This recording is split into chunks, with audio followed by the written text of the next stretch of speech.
नमस्कार। खबरों की खबर में आपका स्वागत है। मैं हूं संकेत उपाध्याय। तो तालिबान के कब्जे में है पूरी तरीके से अफगानिस्तान। तमाम रिपोर्ट्स थी जिसमें ये कहा जा रहा था कि 90 दिन में होगा, 120 दिन में होगा। पहले तो ये कॉन्फिडेंस था अमेरिका को कि होगा ही नहीं, लेकिन हुआ और चंद घंटे और कुछ दिनों में हो गया और स्थिति ऐसी उत्पन्न कर दी कि एक मानवीय त्रासदी का रूप ले लिया है अफगानिस्तान में। किस तरीके से लोग एयरपोर्ट पर पहुंच गए हैं और वहां पर देश से निकलना चाहते हैं, प्लेन के टायर से चिपके हुए हैं। क्या सोच रहे हैं ये लोग कि टायर पे लटके लटके अमेरिका पहुंच जाएंगे? ऐसा क्यों है कि मौत का डर नहीं है लोगों को, लेकिन तालिबान का इतना ज्यादा डर है? दरअसल 20 साल पहले जो अफगानिस्तान के लोगों ने देखा है, उसके बाद उन्हें मालूम है कि चाहे जितनी बात कर ले तालिबान, वो रहेंगे वैसे ही कट्टर। और धीरे धीरे जिस तरीके से इतिहास में उन्होंने देखा, कहीं वैसी ही स्थिति दोबारा न ले आए तालिबान। लाख वो बात करें कि अब हम अच्छे हो गए हैं, अब हम गुड तालिबान हो गए हैं, हम तो नेगोशिएटिंग टेबल पर बैठते हैं, लेकिन तालिबान दिन के अंत में एक आतंकवादी संगठन ही रहेगा। जिस तरीके से उन्होंने कब्जा किया है, वो भी एक आतंकवादी संगठन की तरह ही किया है। अब इन सब चीजों को लेकर के, इन घटनाओं पर भारत किस तरीके से करीब से नजर रख रहा है, आइए आपको उसके बारे में बताते हैं। कैबिनेट सचिव ने भारतीयों को निकालने के लिए जो बैठक बुलाई है, एक अहम बैठक हुई है यहां पर दिल्ली में। काबुल में अब भी 100 से ज्यादा विदेश मंत्रालय के कर्मचारी फंसे हुए हैं। तालिबान ने कर्फ्यू लगा दिया है, इसलिए आवाजाही की इजाजत नहीं है। 100 से ज्यादा आईटीबीपी के जवान भी फंसे हुए हैं। भारत ने एक C-17 विमान भेजा है जो हवाई अड्डे पर खड़ा है, यह सूत्रों के हवाले से जानकारी है। समस्या यह है कि भारतीयों को कैसे हवाई अड्डे तक लाया जाए। सवाल उठ रहा है कि भारत ने समय पर यह कदम क्यों नहीं उठाए। बीते 3 दिनों में वहां हालात बहुत बदले हैं और एडवाइजरी देने के बजाय यही चीज पहले क्यों नहीं की जा सकती थी। अब आइए आपको बताते हैं कि ये जो बदलाव है जो अफगानिस्तान में बदल रहा है, उसका भारत पर क्या असर पड़ सकता है। चीन और पाकिस्तान तालिबान के करीबी हैं, यह साफ है, इसलिए परेशान नहीं है। दोनों ये ऐसे देश हैं जिन्होंने ना तो अपने डिप्लोमेटिक रिलेशनशिप्स घटाए हैं, ना अपनी एम्बेसी बंद की है, कुछ नहीं किया है, क्योंकि इन पर आरोप है कि इन्होंने तालिबान को संरक्षण दिया है, पाल पोस के बड़ा किया इतने साल। भारत की स्थिति पड़ोसी चीन और पाक से बिल्कुल अलग है।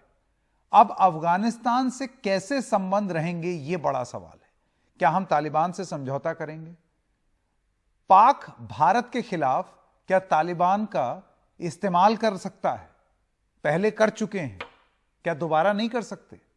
अफगानिस्तान का विकास सहयोगी बनकर क्या चीन उभर सकता है और भारत पर दबाव डाल सकता है? अफगानिस्तान में अरबों डॉलर की दर्जनों परियोजनाएं जो हैं वो अधूरी रह गई। भारत ने कभी भी तालिबान को मान्यता नहीं दी है। तो क्या यह एक दोहरी मार हो जाएगी कि एक तरफ पाकिस्तान तालिबान का इस्तेमाल करके भारत के खिलाफ आतंक फैलाएगा और वहीं चीन, जो पिछले 20 साल में जो करोड़ों डॉलर खर्च किए हैं भारत ने अफगानिस्तान के विकास के लिए, चीन अपना पैसा ला करके उसको नेगेट, उसको खत्म करने की कोशिश करेगा। यह दोहरी एक मार है। और आपको तो याद ही होगा सन 99 के कंधार प्लेन हाईजैक, उसकी यादें अभी भी ताजा हैं। तालिबान ने हाल ही में भारत से सहयोग की बात कही है, लेकिन जो उन्होंने 1999 में किया, वो वही चीज दोहराने के लिए पूरी तरीके से सक्षम है। तो अब तालिबान का यह कहना कि सहयोग बना रहेगा, वो सहयोग बने रहने की तालिबान की बात पर कितना भरोसा करे भारत, भरोसा करे भी या नहीं। तालिबान ने यह भी कहा है कि भारत और पाक के विवाद से उसे कोई मतलब नहीं। जून में भारत तालिबान के बीच में बैक चैनल बातचीत हुई है, ऐसा ब्रिटिश ब्रॉडकास्टिंग कॉर्पोरेशन की एक रिपोर्ट कहती है। भारत के मुताबिक अलग 2 स्टेक होल्डरों से बात हुई है। यह भी बीबीसी के जानकारी से, उनकी रिपोर्ट के माध्यम से यह जानकारी सामने आ रही है। तो भारत की चुनौतियां क्या होने वाली हैं और जो स्थिति अब उत्पन्न हो रही है अफगानिस्तान में, ये भारत को कितना आगे चिंता में डाल सकता है, इसी पर हम चर्चा करेंगे। क्योंकि देखिए, एक मानवीय पहलू भी है, वहाँ जो लोग सफ़र कर रहे हैं और जिस तरीके की अब रेजीम वहाँ पर आ गई है, वो क्या करेगी, ये भारत के लिए बहुत ही चिंताजनक मुद्दा बन सकता है आगे चल के।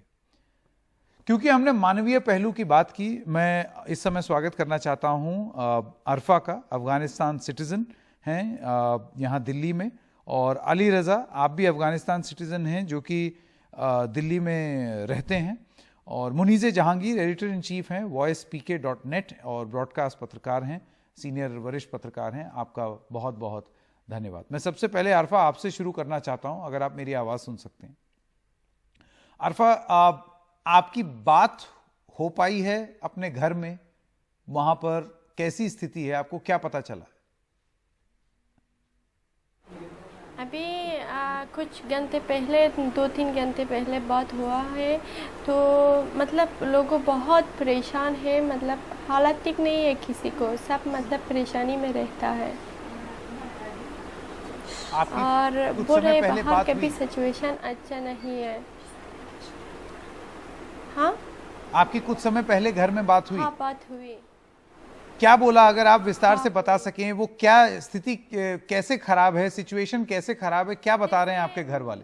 जैसे मज़ार शरीफ के बात हुए, बोल रहे कि घर पे मतलब लोगों बाहर जा नहीं सकता है, मतलब सब लोग घर पे अंदर है, और जो आर्मी जो उस टाइम फाइट किया था तालिबान के साथ, मगर उस लोगों को डेड बॉडी अभी भी रोड में पड़ा है, किसी ने उसको केयर करने के लिए कोई भी नहीं है, और तालिबान अपने ऐश में है, हर जगह में घुस जाता है, और मतलब वो अपने कब्जा करने के लिए बिजी है, और डेड बॉडी सब रोड में है, और जो आम लोग हैं वो सब घर के अंदर है, बाहर जा नहीं सकता है, क्योंकि वो लोगों को बहुत डर है, मरने के लिए, अपने जान के लिए डर है, इसीलिए बाहर नहीं मतलब बाहर जाना नहीं चाहता है। सब लोगों अपने आप को लॉकडाउन में रखा है अपने घर के अंदर। दहशत का एक माहौल, क्योंकि लोगों ने देखा है तालिबान क्या कर सकती है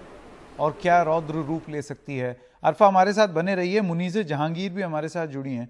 मुनीज़े, एक जो बात बोली जा रही है वो है, इस समय अफगानिस्तान में एक मानवीय पहलू या एक जो मानवीय संघर्ष है, ह्यूमैनिटेरियन क्राइसिस जो अब अफगानिस्तान में हो रही है, इसको लेकर के आपको क्या लगता है कि ये माना जाए कि विश्व पूरी तरीके से विफल रहा है, फेल कर गया है?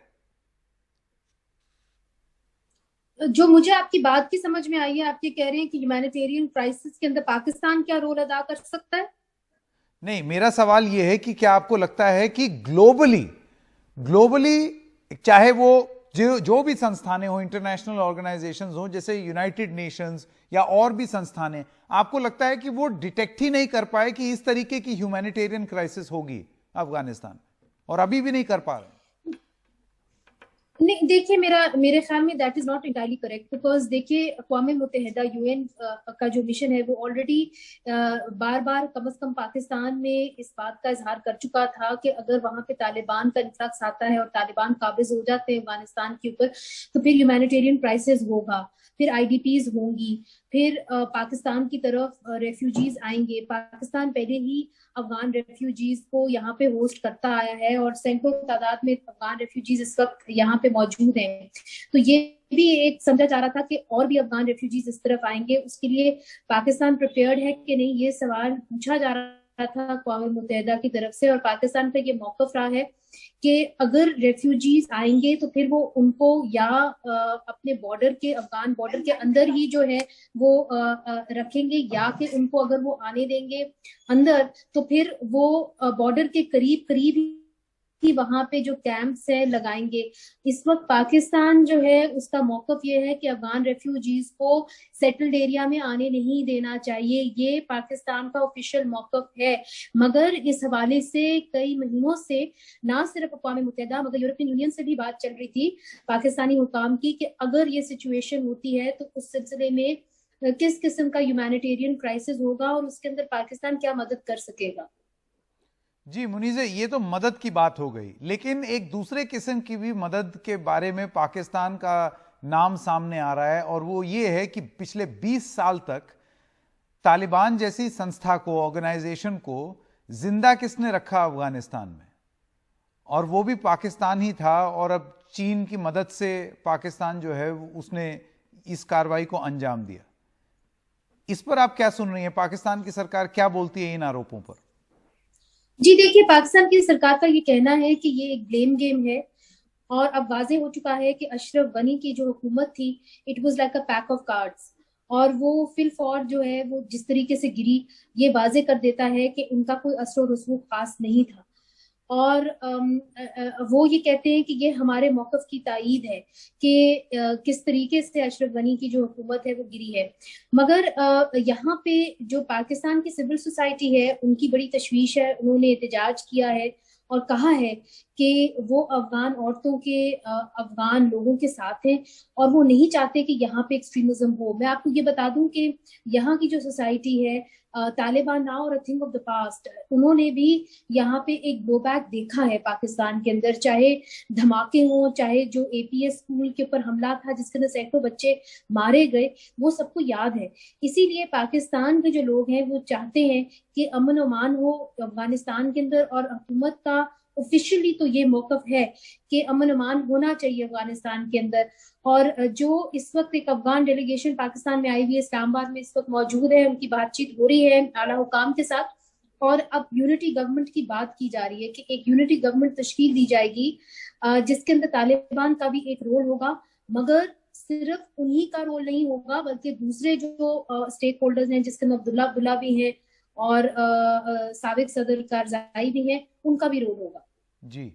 जी मुनीज़े, इस तमाम जानकारी के लिए आपका बहुत बहुत धन्यवाद। एक छोटे से ब्रेक के लिए अभी रुक रहे हैं, ब्रेक के बाद वापस आएंगे और अरफा और अली रजा दोनों से बात करेंगे कि यहाँ दिल्ली में और भी भारत में अलग अलग जगह बहुत सारे अफगानी राष्ट्र, बहुत सारे अफगानी सिटीजन्स यहाँ पर हैं, वो कितने चिंतित हैं और उनकी क्या उम्मीदें हैं अलग अलग सरकारों से। एक छोटे से ब्रेक के बाद लौटते हैं।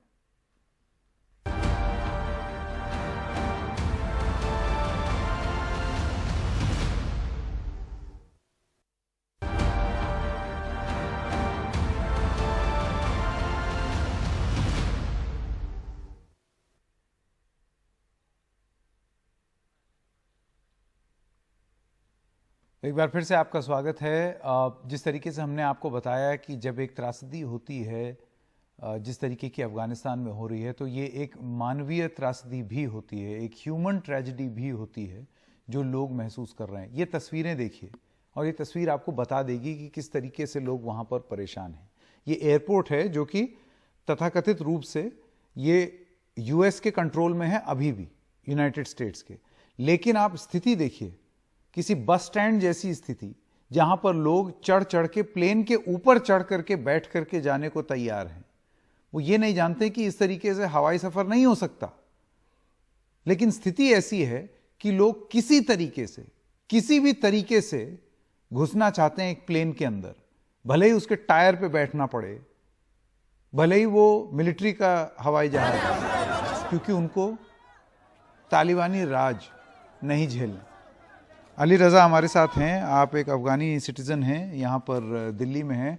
अली, आपका स्वागत। मैं आपसे ये जानना चाहता हूँ कि बात हुई आपकी घर में, आपने घर में बात की, आपके जो माँ बाप हैं, रिलेटिव्स हैं, क्या बोला उन्होंने? जी, मैं आज के सुबह से सिस्टर से बात किया। हेरात का रहना हूँ। हमारा 5 दिन के पहले का हेरात का कब्जा होगा। उसी तरह हमारा पापा का सरकारी काम किया, वो गया ईरान से। फ़िलहाल हमारा 2 सिस्टर है, सिस्टर का हेरात का है। उसका प्रॉब्लम क्या है कि सिक्योरिटी का प्रॉब्लम है। अभी 5-6 दिन होगा वो लोग बाहर नहीं जाना है, बस फ़ोन कर बात करना हो। उसके बाद कोई सिक्योरिटी नहीं है, कोई भरोसा नहीं है कि बाहर जाना है, क्योंकि तालिबान का 2-3 दिन के पहले एक चीज़ बोल दिया कि लड़की का बाहर का अलाउ नहीं है। हमारे सिस्टर का एक सिस्टर है, वो सरकारी का काम किया, वो काम छोड़ दिया। अभी वो चुप चुप कर घर पे है, किसी उसका आदर्श पता नहीं क्या है क्या नहीं है, किसी भरोसा नहीं करेगा कि उसका बात करना है। ये प्रॉब्लम है अभी फ़िलहाल। जी, और आप जल्दी से जल्दी घर वापस जाना चाहते हैं या आप ये चाहते हैं कि आपका परिवार महफूज रहे? मैं क्या हम हमारा अलाउ नहीं है जाना, क्योंकि हम 7 साल का पहले का प्रॉब्लम होगा तालिबान से, उसका हम अलाउ नहीं है जाना। क्योंकि मैं पहले से हमारा मामी का गया पाकिस्तान का इलाज का, उसका रास्ते का पाकिस्तान उसका गर्दन काट किया, वो हमारे पास सबूत है। उसी चक्कर हम गया हेरात का एम्बेसी से, उसका एम्बेसी का हम झगड़ा किया, हमारा गवर्नमेंट का हमारा पीछा किया। हम बहुत मुश्किल से काबुल से आया, काबुल से अर्जेंट का वीज़ा ले लिया हिंदुस्तान का। मैं हिंदुस्तान से आया 2014। उसका बाद हम घर वाला का फ़ोन से बात किया, लेकिन अभी 5 दिन होगा कि बहुत प्रॉब्लम है। बस हमारा पापा वो अकेला है, वो गया ईरान से। हमारा 2 सिस्टर है, फिलहाल वो उसका हेरात का है। बात कर रहा हूँ फ़ोन से, बोला कि बस सिक्योरिटी का प्रॉब्लम है, हम बाहर अलाउ नहीं है जाना, ये प्रॉब्लम है। जी, चलिए उम्मीद करते हैं कि आपके परिवार को जो तकलीफ़ हो रही है वो जल्द से जल्द ख़त्म हो। आपका बहुत बहुत धन्यवाद हमारे साथ जुड़ने के लिए।